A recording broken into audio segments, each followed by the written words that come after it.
Hi, this is Bone Stories. I'm Jonathan. I'm coming to you from historic Plymouth, Massachusetts. I'm standing in North Plymouth right now. We're going to be visiting Coles Hill and the Sarcophagus monument on Coles Hill. But I thought I'd start the shooting here in North Plymouth because there's a spot that I always thought looked probably very similar to the way the land looked when the pilgrims arrived here in 1620. Ironically, today's a snowy day in February, and it might have been very much like this the day that they arrived. What I wanted to point out to you is the bluff behind us. This hill is very typical in New England. You've got a rocky shoreline, a high bluff, and then a clearing on the top of the hill. This is probably a lot what Plymouth looked like when they arrived here in November of 1620. The hill that we're going to, Coles Hill, would have been very similar to this, just a sharp bluff that drops off to the water. There's a little bit of a beach in here. It's not likely there was a beach there, but there was a landing place. And over time, the hill is developed, the waterfront is commercially developed, a street ends up below, which is Water Street, which we'll see, and the hill becomes more manicured because it's the center of town. Okay, here we are, we're in Plymouth Center. This is Coles Hill. You can now see the similarities between the other bluff and this hill. Take that hill, add 370 so years of commercial development and a tourist board and a Chamber of Commerce, you get something a little more manicured just like this. Just behind me you can see the canopy for the Plymouth Rock, which will be a later broadcast. We'll talk about that. At the top of this hill, you can just barely see the sarcophagus, which is the monument we're going to visit today. On this hill would have been the common house, the first structure that was built, and the dwellings would have been built after that in probably February and March up Leyden Street. All right, here we are on top of Coles Hill, looking out over Plymouth Harbor. This is the bluff of the hill, and this is the spot would have been behind the common house that is considered the first burial place of the early pilgrims that died in the winter of 1621.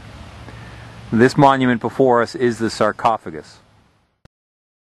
So here they are in the freezing cold in the middle of the winter with limited provisions, and they start sending work crews from the Mayflower, which would have been moored a couple of miles offshore. The conditions were just horrendous. You can imagine working in the middle of the winter. You don't have lumber. You've got to create your own lumber from falling trees. And people are getting sick and dropping like flies. The common house caught on fire twice during its construction. At one point it was filled with sick people, and there were barrels of gunpowder. And the sick people are up trying to put out the fire so that the place doesn't completely explode. And that evening, actually, passengers on the Mayflower, which were at shore, could see the fire, and they thought the whole place was under Indian attack. So it was a harrowing first winter, and the toll was just terrible. This sarcophagus really is a monument to the sufferings of the early pilgrims. And that first winter, out of the 104 passengers that arrived here on these shores, 48 of them were dead by April. And that number rose to 53 by the following November. The toll was incredible. 3 out of 4 families lost one family member. 5 husbands lost their wives. 1 wife lost her husband. There were 9 couples where the husband and wife died. By the end of the winter, only 3 couples remained intact. Out of 18 women, 13 of them died. That spring, in the month of April, the Mayflower left.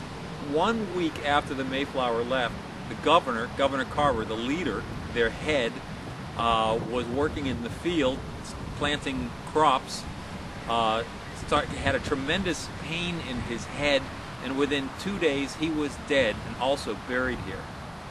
The burial of the pilgrims in that first winter is usually spoken of as being level ground burials. The sarcophagus itself even says this so as to disguise the number that died from the natives, when they were not really sure at that point in time what their relationship was going to be with them.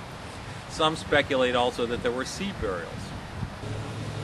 It wasn't until 1735, after a tremendous rainstorm, where this hill began to wash out, where bones were discovered, those would have been of those buried here.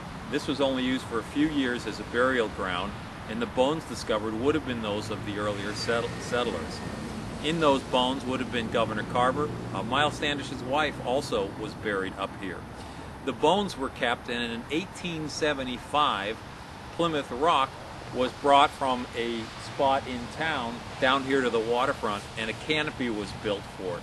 Those bones were placed inside of the canopy in the roof. In 1920, which would have been the tercentenary, the 300-year anniversary, a new canopy was built at the location that it is right now. The bones were taken in 1920 during that tercentenary celebration to this large location, which is the sarcophagus. This is a granite monument with a cost of about $25,000. On the sarcophagus itself, it lists the names of those that died in the first winter. Okay, this side of the monument has a statement on it which I think is fantastic, and I think it really captures what the sarcophagus is about.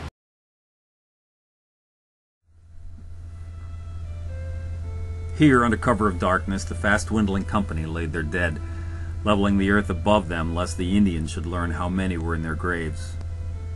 Reader, history records no nobler venture for faith and freedom than that of this pilgrim band. In weariness and painfulness and watchings, often in hunger and cold, they laid the foundations of a state wherein every man through countless ages should have liberty to worship God in his own way. May their example inspire thee to do thy part in perpetuating and spreading the lofty ideals for our republic throughout the world. From Coles Hill in the sarcophagus in Plymouth, Massachusetts, this is Jonathan from Bone Stories.